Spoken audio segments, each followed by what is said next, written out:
singa oli agamba nti Nancy Kalembe yaani mu ddakiika 2 awuliriza muyitiremu mpolampola tulabe yaani. Nancy Kalembe mukyala Munnayuganda, nazaalibirwa wano, nkulidde wano, nsomedde wano, nafumbirirwa wano, nzaalidde wano. Ebintu ebikwatagana ku ggwanga lyaffe ebisinga mbitegeera era nga nze mukyala nzekka eyeesimbyewo ku bwa pulezidenti bwa Uganda, era omwaka ogujja nzajja okuba ng'asooka okubeera omukyala nga nkulira amagye ga wano. So tusuubira nti ebintu bijja kuba byanjawulo. That is ennaku z'omwezi nga 14 bakulonda, ennaku z'omwezi 5 May bakulangirire olayire mu butongole ng'omukyala anasooka oddumira amagye g'eggwanga Uganda. Yes, sir. Kateekemu essaala 221 ennaku ziweddeyo. Kampeyini zikuyisizza zitya so far? Campaign tezimpisizza bubi. Tuyise mu biseera bino era Mukama atukwatiddeko, kubanga ebintu ebimu bye tubiyiseemu si byangu, naye tugenze buli lunaku nga tuyita mu kimu ne tukwata ekirala n'olunaku olulala ne tuddayo. Ebintu bibaddemu okusoomooza ebimu, naye nga enkola yange bweri okola ekisinga ky'osobola, ebirala n'obirekera Mukama. Otogeera nga ssente w'akakiiko k'ebyokulonda omulamuzi Simon Yabakama aliko disitulikiti 20 zayimiriza kampeyini ng'agamba olwa COVID-19 liza okuba nga ziyimirira, mulimu Kampala, Wakiso, Luweero, Mbalala n'endala. Gwe nga abadde y'omu ku beesimbyewo abali mu kampeyini zino, kyakuyisizza kitya wakati mu kulwanyisa COVID-19? COVID-19 bulwadde bwajja kutulumba, buleese ebizibu bingi, naye embeera ya gavumenti eno erina ebintu byesalawo, simanyi oba beebuuzaako oba nedda, naye kitegeeza nti abalonzi abamu tebagenda kusobola kutulabako, naffe tetujja kusobola batuukirira. Naye bwe kityo bwe kiri, amateeka bwe baba bagaseetinze bwe batyo, tujja gagoberera. Nze ngoberera amateeka nga bwe gali, oba ganyigiriza oba gakola oba tegakola, tugoberera ne bitatujja ku mulamwa, kubanga ebiseera ebisinga omukulembeze bw'ajja abeera ne program. Kati gwe bagikyusaamuko naawe okyuka ne program n'olaba strategy endala gy'ogenda okukozesa okukola ebintu bye weetaaga okukola. Tekituyisizza bulungi, naye yeyo embeera gye tulimu. Twatandikira mu scientific campaign ne bagikyusa nate, ne batukkiriza ogenda okulaba abantu, naye kati basazeewo nti COVID-19 ajja kutambulirako mu bibuga bimu, ebirala tajja kutambuliramu. Okay. Bw'otunuulira nga gwe omukulembeze addako, gavumenti ekutte bulungi ensonga ya COVID-19 from day one? Nedda yadde n'akatono. Kyayisizze kuba buzibuliriddawo. Ekisooka, Uganda eri landlocked country.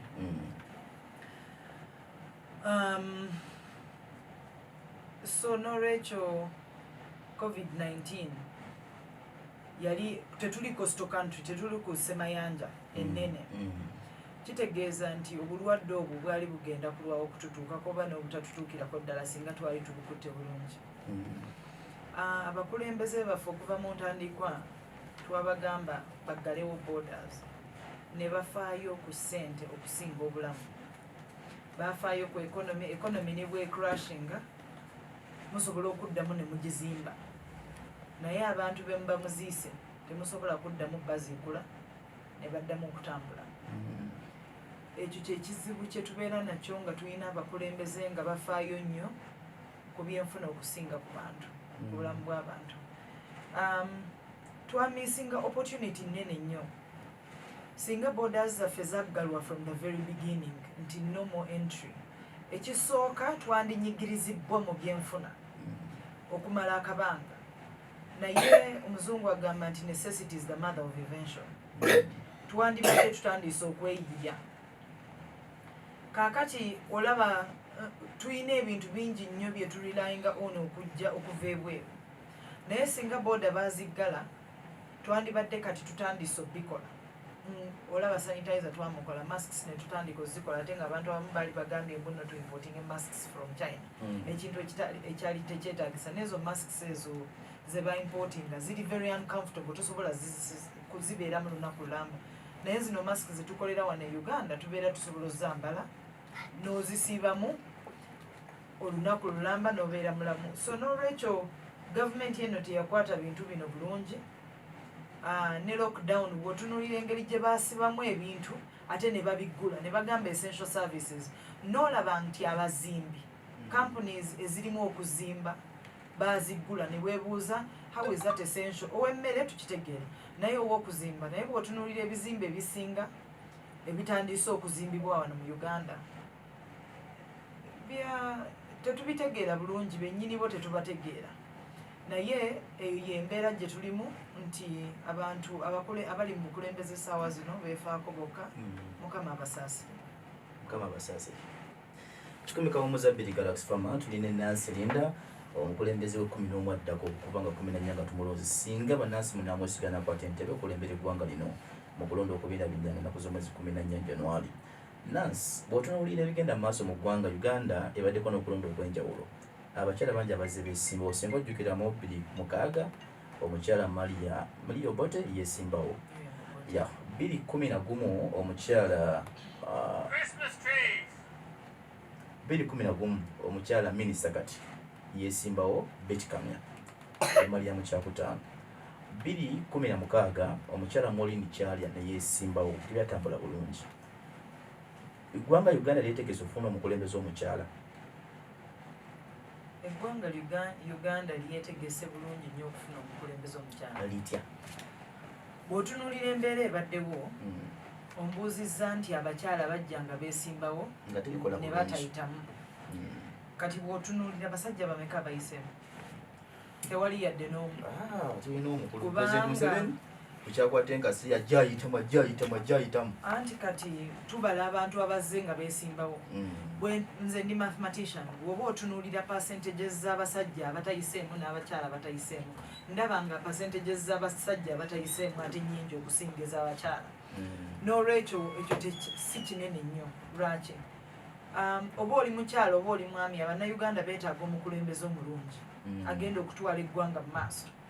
Bw'otunuulira kati abakulembeze abeesimbyewo ku bwa pulezidenti abasinga tebalina nsonga ze boogerako abasinga bali mu manifesto yaabwe nga eri aidha ku mukulembeze batumalira obudde kwogera ku muntu agenda okufuluma obukulembeze abamu bakulembeza kavuyo abamu bakulembeza bintu ebyenjawulo kusasamaza bantu kukola ebintu ebisasamaza naye nga ensonga ez'abannayuganda tebazikutteeko n'olwekyo bw'otunuulira ba presidential candidates abaliwo nga ovudde mu kyokubeera sexist kati ffe mu Africa twamanyira nti omusajja yalina okukulembera ne bw'oteekawo abasajja 10 nga tebalina mulamwa n'oteekawo omukyala nga alina omulamwa abantu bajja kusooka batunuulira abasajja bagamba owaaye tetulina kyakukola katuwa omukyala naye ku mulundi guno njagala kusaba bannayuganda nti tutunuulire abakulembeze abaliko bonna abasinga bazze kufuna ssente abasinga bazze kulya abamu bazze kufuna maanyi kutulugunya balala abamu bazze kusasamaza abamu tetumanyi agenda zaabwe mu ba presidential candidates bonna nga bwe mbadde nzijja nga mbuulira abannayuganda ffenna 11 temuli ku bali 10 tekuli yadde muntu omu agenda kutwala Uganda mu maaso bonna 10 abaliko mu kiseera kino abeesimbyewo Nancy Kalembe gwalimu wekka nze nzekka asobola okukwata eggwanga lino ng'era maama bwe yandikutte abaana be mu nnyumba n'abalabirira bulungi n'abanyiga ebiwundu ne tugenda mu maaso nga omulamwa tugusigalako sizze nga nvumirira muntu kubanga tekyetaagisa sizze nga njagala kusasamaza kubanga tekyetaagisa bw'oba olabirira abaana wakati weetaaga basasamaza teweetaaga kubaleekaanya na kuleekaana bakulabe weetaaga kukola emirimu egyetaagisa okukuuma abaana nga balamu full stop.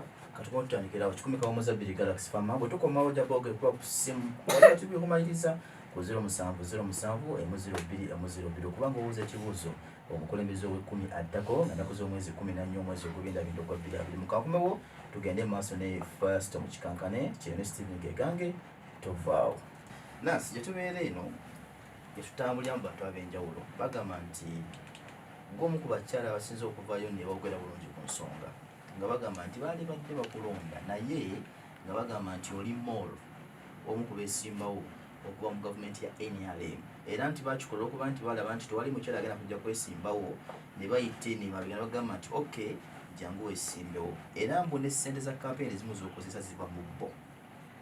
How true is that? Beebale nnyo beebalire ddala. Omanyi bw'obanga ekintu bwe bakusibako bagamba amatu g'embuzi okulisango. Bw'otambula ebbanga ne ligenda mu maaso gamala ne gavaako. Gabagaliddeko. Waliwo ensonga ezimu mu Ugandan politics ze tutandise twamanyiira nti mu Ugandan politics buli omu ateekawo embeera esasamaza. Mu leadership school baatugamba nti when you're going into leadership waliwo abantu abaleetawo embeera okujja ku mulamwa.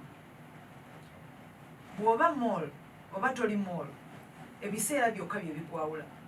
Nze okutuula wano ne nkugamba nti siri mool oba ndi mool tekigasa. Lwaki? Abantu bennyini bajja kwerabira embeera. Bwe mba ndi mool ebiseera bijja kulaga. Bwe mba siri mool ebiseera bijja kulaga. Ekyo ekibuuzo kimbuuzibwa emirundi mingi ne mbagamba abantu bajja kwesalirawo kubanga bwe bukulembeze obutuufu. Sigenda era mu mbeera zange kampeyini yange yonna ngimaze nga sibeera okuvumirira muntu. Bwe nali mpandiika manifesto yange saagiwandiikira muntu. Nze olugendo lwange lwatandika ne wa myaka 14. Ndi mukyala wa myaka 4. Maze emyaka 26 nga neetegekera obukulembeze bw'eggwanga lino. Kati omuntu okunjogerako ekintu biba bigamba. Bijja kuyita byeyongereyo tugende mu maaso tusigale ku mulamwa. Kati Abannayuganda bantu bagezi nnyo balina amaaso era bawulira.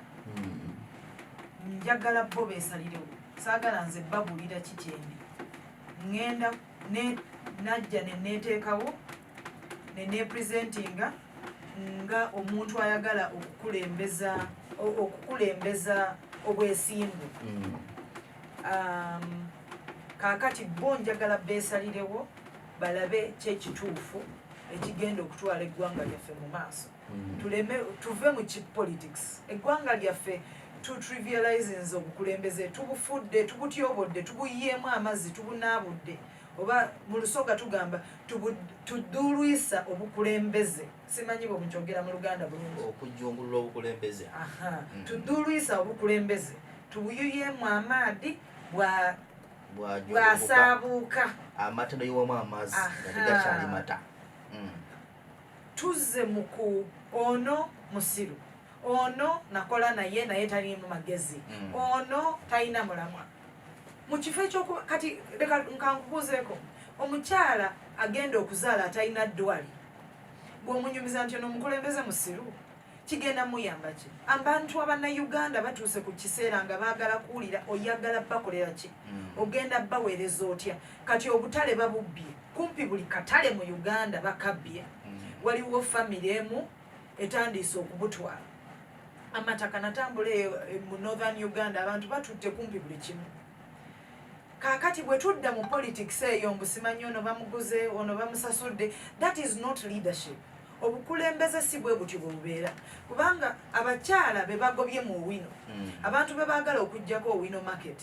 Abantu be bagoba mu butale obw'enjawulo bw'otambula eggwanga lino tebaagala kumanya ani musiru ani gwe baasasudde ani gwe baagala okukola naye baagala kutegeera mukulembeze eki agenda okuleetawo embeera egenda otutereeza. Abantu babagobye ku nnyanja z'e Uganda kubanga era abantu bamu abo baagala kubeera nga n'ennyanja nazo zaabwe. Omululu guyitiridde mu ggwanga lino. kati omuntu bw'abeera ng'ayagala kutegeera yali afuna ssente mu kyennyanja yali afuna ssente mu katale okusomesa abaana yali asobola okwebeezawo ne famire ye mu bintu nga ayina kabooda ke yayiyizaawo bwe tudda mu bukulembeze obw'okusuulasuula ebigambo wayiriza ono alwane addewo ebyo bikola mu music industry music industry mwe bibeera ebyo nti bwe musasamaza abantu awo music yamwe albamu yo eddako neetunda this is leadership. Funding ekuyisiza eti zivaawa z'otambuza campaign empona tuli mu campaign yawuliko na campaign gye wandawulirako awo ng'osaba abantu okudduukirira obeeyo mudduukirire Nancy amaleko eggwanga lyonna nga pulezidenti addako sofa nga tonnakuvaayo okulangirira funding zaalizo zifuna oti nga bwe nayogera mu ntandiikwa bwe nali neeyanjula eri abannayuganda ku nomination nagamba nze Kalembe Nancy Linda omwana wa Katonda oyo ali waggulu mwennyini ggulu Nancy funding yange Mukama yankwatiddeko atya Mukama wange omanyi Katonda alina abaana bangi ku nsi kuno era bw'abanga anaakukwatirako baatugambanga nga tukula nti when God wants to bless you he can bring certain people into your life or remove certain people from your life. Okitegeera nti Mukama bw'aba ayagala kuwa omukisa waliwo abantu bajja okuleeta akugatteko waliwo abantu abamu bagenda okujjako kati bwe twatandika kampeyini eno ekyo kyantuukako waliwo abantu abamu abajja mu bulamu bwange waliwo abantu abamu abaavaamu so bw'olaba funding yange ezze mu mpolampola abantu bankwatiddeko mpolampola naye nze ngamba ogwo mukono gwa Katonda kubanga waliwo abantu abampadde ssente be nali simanyi abamu bantuukiridde abamu bampeereza ku simu abamu sibalabangako sibamanyi sibawulirangako ne mu kampeyini zange abantu abamu bazze ne bankwasa ssente nti kwata zino zikuyambe mbadde nkulinze lw'olijja wano ngukwasa ssente n'atambula n'agenda. Okay, bw'otunulira abaganda bagenda enjogera egamba nti kaleko ng'omubi omweru singa Nancy Kalembe taliba pulezidenti wa Uganda kuba ne 10 ani bw'ogamba at least kooli ku 10 nkubulireko amazima amatuufu ge tugamba oluusi nti amazima amalokole ku basajja 10 abeesimbyewo tewali muntu agwanira kubeera pulezidenti wa ggwanga lino ku bantu 10 abeesimbyewo ku bantu 10 abeesimbyewo tewali omu ku bo asaanira kubeera pulezidenti wa ggwanga lino lwaki omukadde abaddeko myaka 34 tewali kyagenda tukolera mu myaka 5 kyatatukolera talina kyatugamba kipya yatulimba buli kimu nekiggwayo kiringa kubeera na musajja mwenzi ng'omumanyi waliwo wootuuka nga ne bwakugamba nti bamukutte bamusibidde mu kkomera kiba tekikyakuluma omutunuulira n'omuleka n'omuwa emmere n'ayingira neyeebaka njogera lusoga sorry neyeebaka neweeyongerayo kati muzeeyi ye yamala odde otulimbalimba twamumanyiira temuli mazima mu gavumenti oyo agenda no problem tujja kumussaamu ekitiibwa ng'era omuntu omukulu bw'okola olina okumussaamu ekitiibwa kubanga z'empisa zaffe wano mu Uganda tumusseemu ekitiibwa naye akalulu tetumukombyako nebali abasigadde omwenda nabo bali abalala bw'otunula mulimu abaali bakola ne muzeeyi ne bavaayo abamu baagaana obbawa obukulu bwe baali baagala ne basalawo badde ewalala banoonye obukulu kati omulamwa gwe baliko si kunoonya kukulembera bannayuganda kutwala Uganda ku level eddako banoonya bukulu we baliira kubanga wali baabagaana okukwata ku nnyama wali kati kabafune wano we banaakwasa ate bano gakatumba oyi n'abasigadde abo abalala simanyi mulamwa gwe baliko naye bw'obatunuulira engeri gye batambulamu abamu basasamaza abamu bakola ebintu bajjaamu mu myaka gyabwe bw'otunuulira abasajja abamu abeesimbyewo bye bakola byakusasamaza baagala kubeera mu mawulire at any cost babeerewo constant empya buli kaseera babeere mu mawulire not necessarily because they are discussing issues but because baagala kubeera seen in the news full time without necessarily being on any point ne wabeerawo abasasamaza ne wabeerawo abaagala okukola fun so bw'otunuulira 10 bonna omunnayuganda bw'abanga tutandise okunyigirizibwa obulungi nga actually twagala ensi yaffe ekyuke ku luno abasajja abeesimbyewo tewali n'omu kubanga ne experience bw'oba tunuulira life experience yaabwe nafu abasinga baamala okusoma ne bayingira politics. They don't have a full understanding. Tebalina empathy. Tebalina ekigambo kimbuzeeko mu Luganda. Spelling. Tebategeera mbeera ya munnayuganda wa bulijjo. Exactly. Abasinga tebakolangako wano mu Uganda ne bategeera nti emisolo gitunyigiriza bwe tuti si bakozi.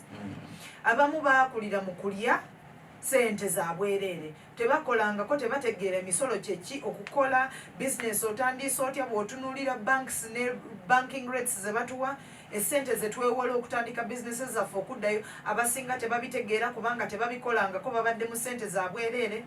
Bw'otunuulira embeera ey'omuntu owa bulijjo, bw'ogoba omuntu ow'akatale oba owa boda oba abantu abasinga ebyo ebintu byonna tebabitegeera. Batuula wansi ne bagamba kati tuteekewo OTT, twetaaga sente tuteekewo OTT, twetaaga abaana baffe okugenda kusomera. Amasomero ge Uganda si malungi, katubatwale ebweru. Twetaaga abaana baffe okuzaala oba bakyala baffe okuzaala, katubatwale ebweru mu kifo eky'okukozesa sente z'okulongoosa eggwanga lyaffe. Kwa abasajja abasinga abeesimbyewo bino ebintu tebabitegeera. Kati mu bantu bonna waliwo ategeera Labour Ward bwefaanana wano mu Uganda. Kikumi Kawomoza Piri Galaxy Farmer Nansi agambye nti ku bonna 10 abeesimbyewo 11 abasajja tekuli agwaniddeko ennamu tebya bukulembeze bw'eggwanga lino. Nansi bw'otunuulira ensonga y'ebyokwerinda by'eggwanga Uganda, ebitongole ebikuumaddembe, engeri gye bikuttemu ensonga ya campaigns, tujja kukozesa nti eryanyi lye basinga okweyambisa erisukira ennaku zino. Bw'otambula n'osomera babala bafunye ku tear gas? Nedda ssebo. Kale bw'okompeyalinga engeri gye bakuttemu ensonga y'okulonda, oli musanyufu nayo ekiseera kino? Bwe kiba nga toli musanyufu, singa obikaminga pulezidenti wa Uganda, ki ky'ogenda okukyusa? Omanyi katutunuulire amagye ne bwe gabeera run. Omusirikale yenna afollowinga orders. Si kyo? Saawa zino omukulembeze gwe tuyina mu musaasire munnamagye babayigiriza kukola ki? Kutta kulwana. Si orders, kutta kulwana na kutulugunya. Nze ndi maama, okuva obuto batuyigiriza labirira banno, baliise, laba munno yagudde, mugambe sorry, nozza abantu. Ffe nga bamaama batuyigiriza okuva obuto okulabirira obulamu bw'omuntu. N'olwekyo nga Nansi ye Commander in Chief of the Armed Forces of Uganda omwaka ogujja, orders from above zigenda kubanga zikyuka ku muntu gwe ba training okuva obuto: kill, shoot, tear gas, die. So olaba omuntu training yaffe yanjawulo. Bw'otunuulira ku bantu abeesimbyewo 3 ku bo basirikale. Bwe tuba twagala okweyongerayo ne tear gas tulonde kwabo.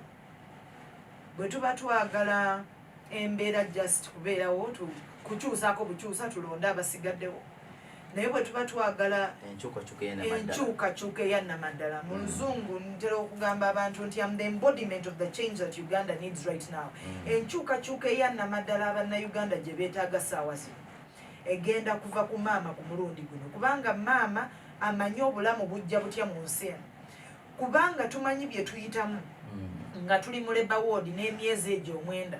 Ffe obulamu tetubuzannyiramu. Naffe mutulya chipusi zaffe ku myezi 9.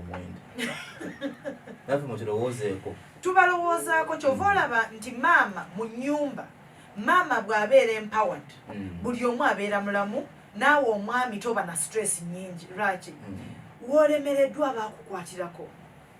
Abaana baba balungi nga buli kimu kitambula bulungi mu maka, abakozi balungi, amaka ganyiira ne buli kimu.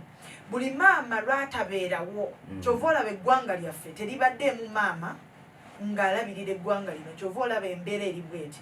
Bw'otambula eggwanga lino lw'onaategeera nti Uganda yaffe eri bubi.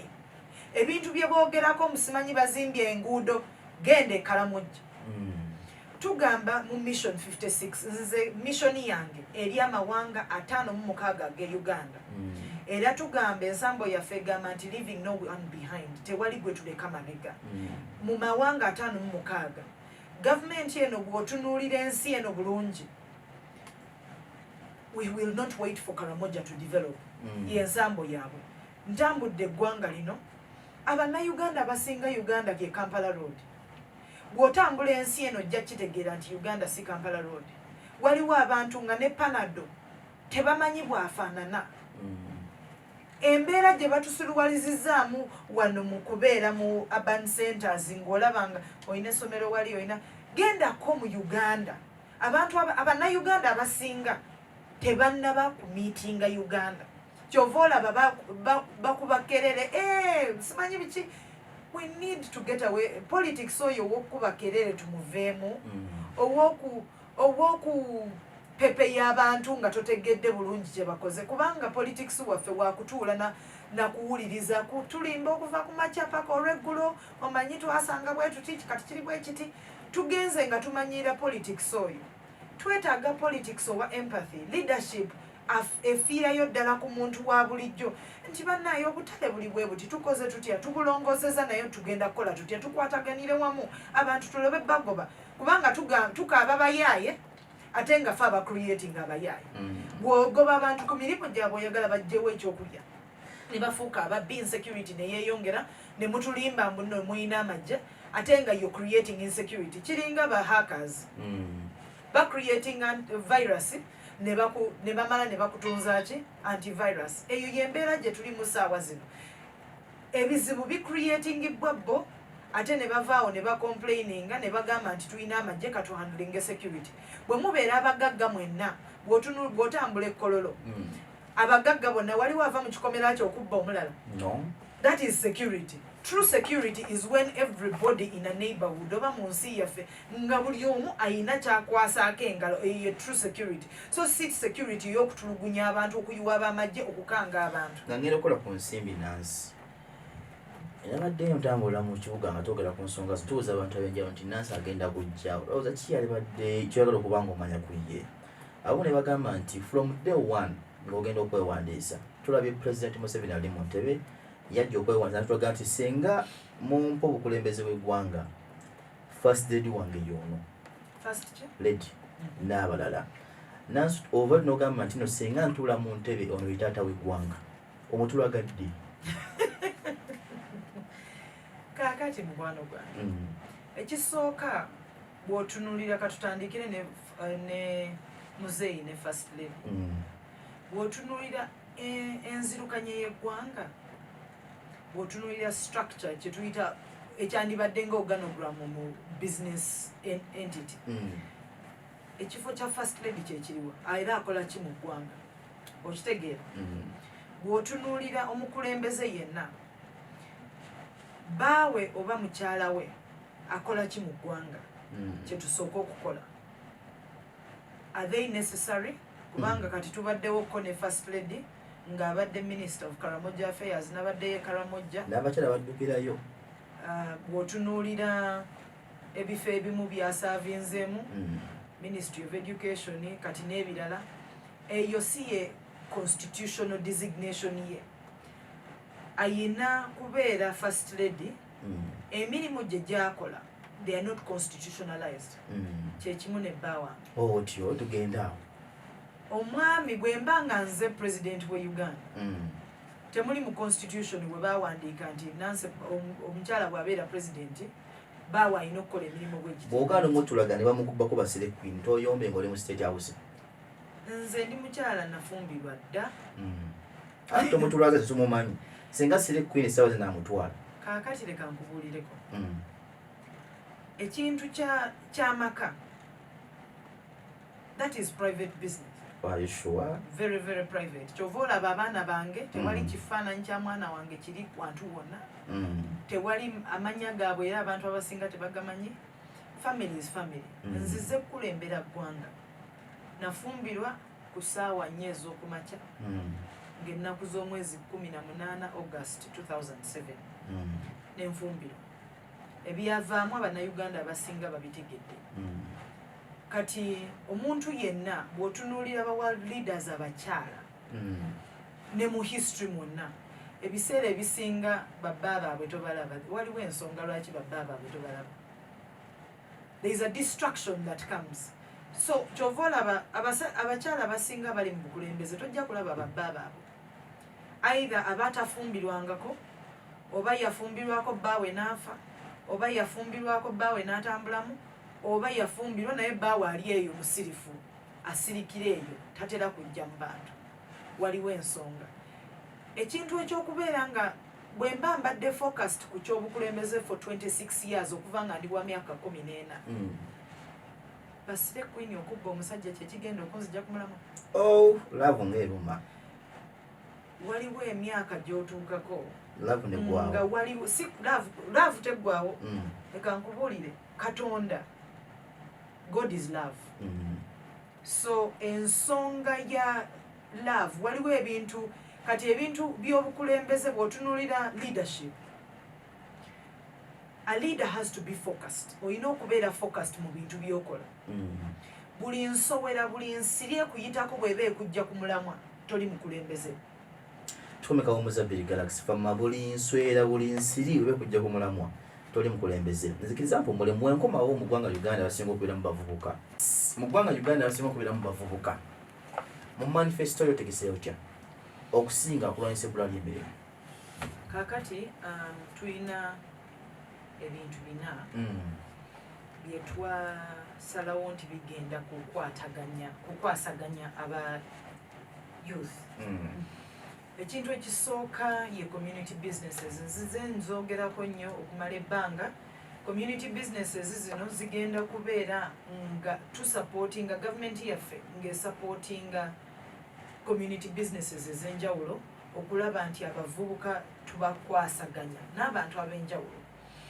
naye bwe tunaava ku community businesses nga tuziteeseewo nti bw'otandikira wano how can we improve your business access to financing esente ezikola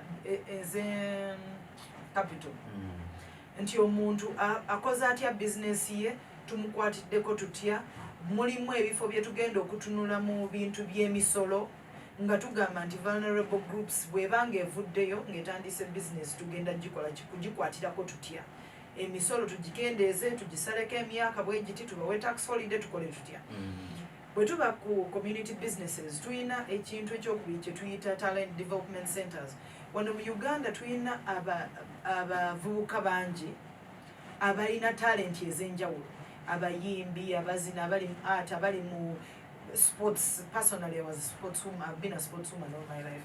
N'otunuuliranga ne sports academies zetuyina they are either commercial but nothing kyetuyina ekiri government supported ekyamaanyi ekiri awo n'olwekyo gavumenti yange egenda kusupportinga talent development centers zino kubanga tumanyi nti nno omuntu osobola okukyusa talanta yo n'ogifuulamu omulimo ng'ogukuleetera ssente gukuliisa gukubeesaawo ekyo kyekyokulwanisa ekyokubiri community businesses zensosa okwogerako talent development centers zezokubiri ekyokusatu tuyina incubation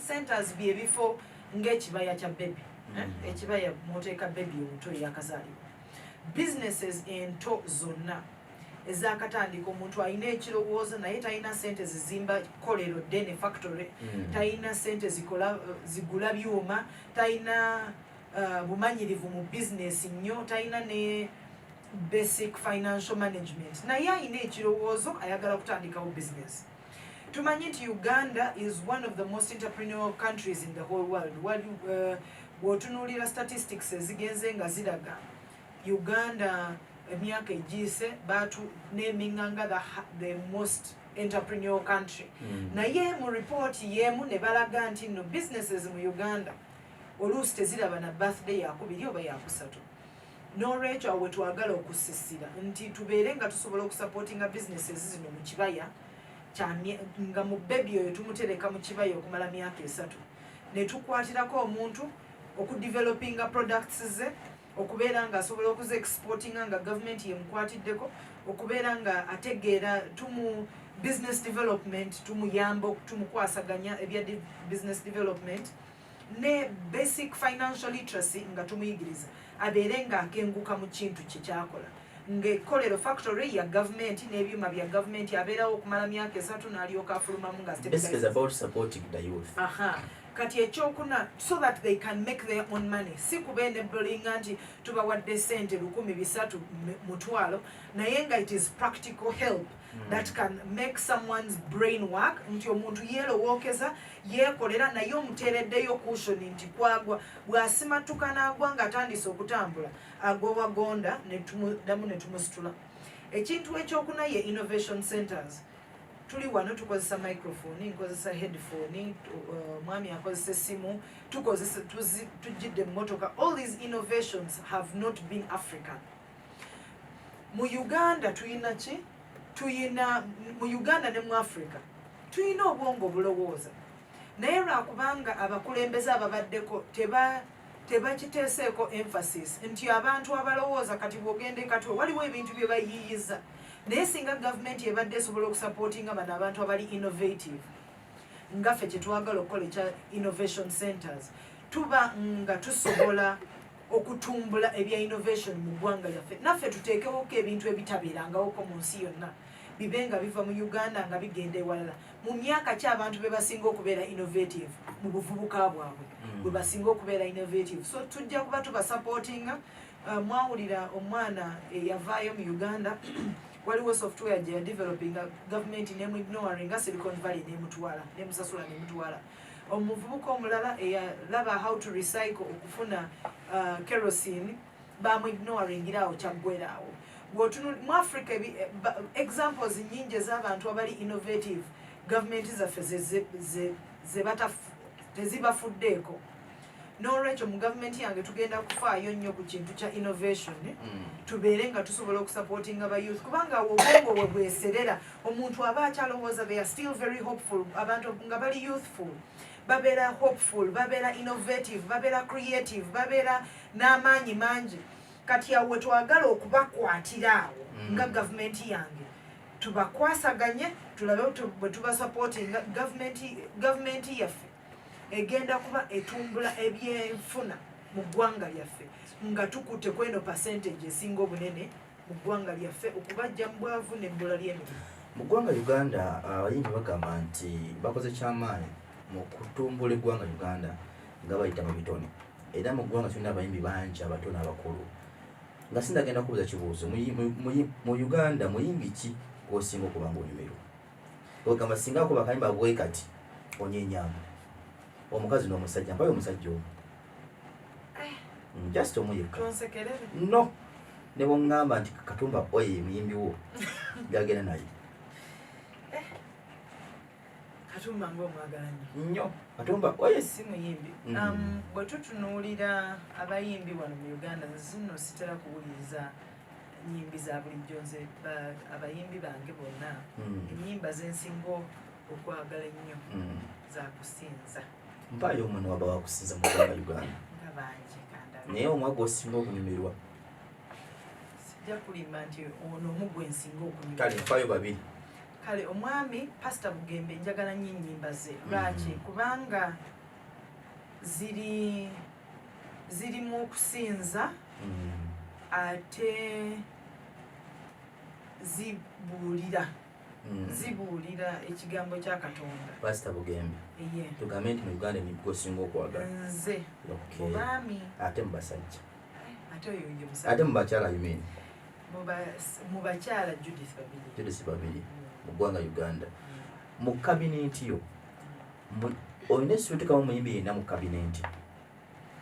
Omanyi mu kabineti yange oba tutuzanyira mu nsonga? Kabineti yange egenda kubeera nga bwe mbadde nzija nga ngamba Uganda nti my intention is to build a meritocracy. Mu Luganda sikimanyi kigambo ekyo nsaasira. Gavumenti etambulira ku merit ng'olugamba nti ekulembeza ensonga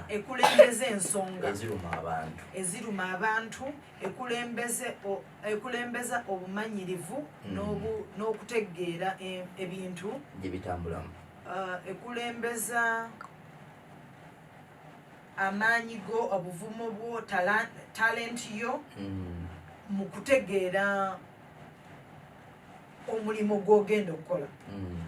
kati bwe tunuulira kabineti yange abantu abasinga bambuuzizza nnyo kabineti yange erikaani ekyo kikyali kyama just omuyimbi kabineti yange egenda kubeerako in the different ministries abantu abagunjufu omuntu alaze track record okusingira ddala mu integrity kubanga amazima ge gagenda okubeera pivotal place mu gavumenti yange so kigenda kututwalira ebbanga okugamba obugambi nti tugenda kuteekawo no kubanga yansanyusizza nedda tugenda kuteekawo omuntu mu gavumenti yange nze muntu agenda okukola n'abantu bembeera abamu nga sirina kukkirizaganya naawe kwa ideology naye nga oli musawo omulungi oli mukozi mulungi nja kuteeka mu ministry ya health kubanga otegeera tonafuna cabinet nina cabinet naye sinnabagifulumya ninga temuli muyimbi saawa zino temunnaba kubeeramu kiri yakushamudde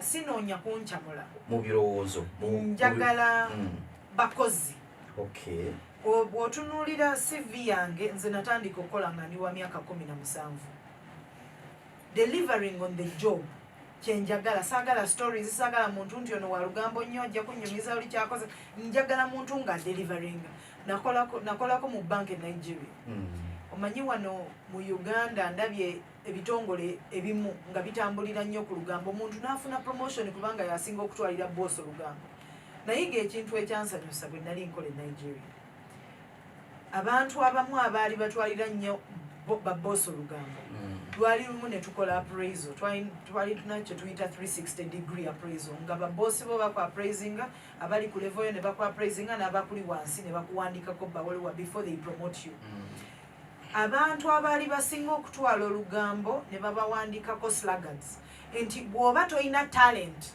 eri well defined bw'oba toyina bumanyirivu mu kintu onoonyawo ekinaakuyisaawo omuntu yenna atambuza eŋŋambo kitegeeza nti talina either talent experience or bumanyirivu mu kintu kyakola so ayagalayo ekintu ekinaamukuuma baabagoba bonna so kabineti yange egenda kubeera nsonga olina okubeera bw'oba oli mu ministry of education nga gwe ogenda ogikulembera obadde okola ki oli musomesa otegeera ebiruma abasomesa oyina okuba ng'otegeera education system ng'ogibaddemu oba nga ngenda okulayo ku nsimbi katono ekumunkwata amasimu mu ddakiika emu yokka empaayo munayofuzi omu politician asinga okukunyiza mu bulamu obwo